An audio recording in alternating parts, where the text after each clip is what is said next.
వైద్యుల నిర్లక్ష్యం పసివాడి ప్రాణాలను పొట్టనబెట్టుకుంది.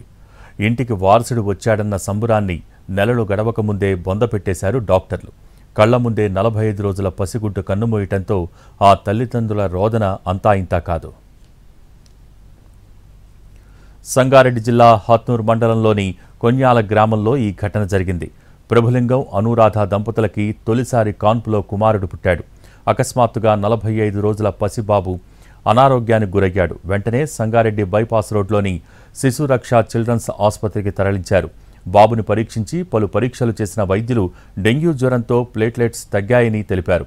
3 రోజుల పాటు చికిత్స అందించారు. పరిస్థితి విషమించడంతో నీలోఫర్కు తీసుకువెళ్లాలంటూ రిఫర్ చేశారు.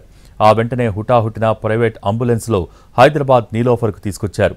బాబును పరీక్షించిన వైద్యులు చనిపోయి చాలా టైం అవుతోందంటూ షాకింగ్ న్యూస్ చెప్పారు.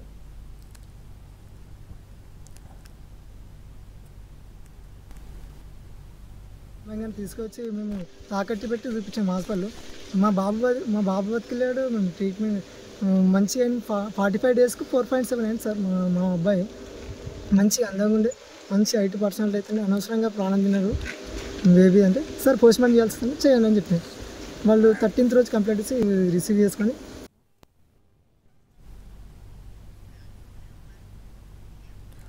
ఈ విషయం డిప్యూటీ డిఎంహెచ్ఓ దృష్టికి వెళ్ళింది.